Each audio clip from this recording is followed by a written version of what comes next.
Ambre. C'est ça, c'est moi. Et comment il sait mon prénom? Un devin. Donc nous voulions savoir vos premières impressions quand vous avez reçu le prix Goncourt des lycéens.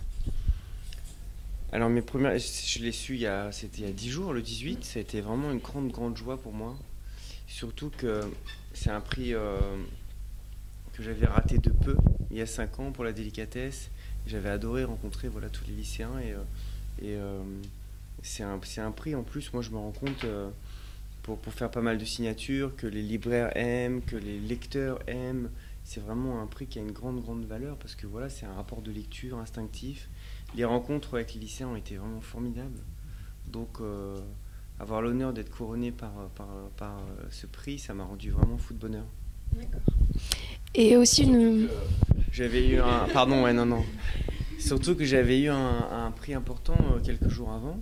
Et donc je pensais que ça serait compliqué d'avoir les 2 prix. Et ça a été... je savais que les rencontres s'étaient très bien passées, que les lycéens avaient vraiment aimé Charlotte. Et c'était très émouvant parce qu'après avoir lu le livre, voilà, ils voulaient se renseigner sur elle. Ça a été très fort. Et je pensais pas spécialement que le fait d'avoir déjà eu un prix... c'est le matin là, faut que je finisse mes phrases. Bon bref, ça a été en plus une surprise. Voilà, parce que ta question c'était sur ce que j'ai ressenti. Voilà. Je savais qu'ils avaient aimé le livre, mais je pensais que le fait d'avoir déjà eu un prix, ça m'empêchait d'avoir le concours des lycéens. Donc non seulement ça a été une grande joie, mais en plus une surprise. D'accord.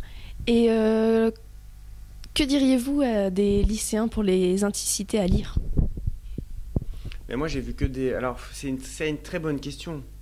Parce que moi je lisais très peu jusqu'à l'âge de 16 ans et je me suis mis à lire, voilà, alors que c'était pas du tout, j'avais pas de livre chez moi, c'était pas forcément mon éducation. Et alors il faut avoir la chance d'avoir des professeurs qui vous donnent envie de lire, qui vous font étudier des choses qui vont vous exciter votre intérêt. C'est aussi une question de chance de tomber sur des livres qui vous donnent envie de lire et que parfois moi je crois qu'on a le droit de pas avoir envie de lire, hein. Faut pas que ça soit une culpabilité de ne pas lire. Après, moi, la lecture, c'est toute ma vie. Ça m'a rendu tellement heureux de lire, d'aimer lire, d'écrire.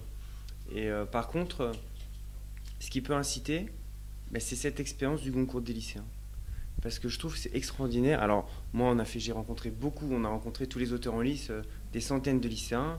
Je sentais bien qu'au fond de la classe, il y en avait qui dormaient un peu ou qui n'étaient pas forcément passionnés. Et c'est normal. Tout le monde n'a pas aimé lire, mais pour la plupart des élèves, lire des livres, avoir la possibilité de rencontrer les auteurs, se rendre compte que la littérature, voilà, c'est vivant, ça parle des choses de l'histoire, ça parle des choses contemporaines.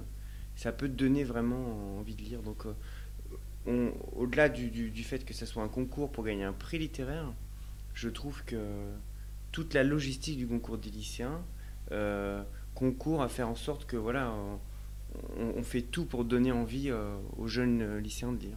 D'accord. Et donc vous tirez votre inspiration pour écrire d'où? Ça dépend. Alors moi, tu vois, j'ai écrit 13 romans. Donc là, si on parle parfois c'était vraiment de la fiction, la délicatesse, c'est une histoire d'amour entre une veuve et un Suédois.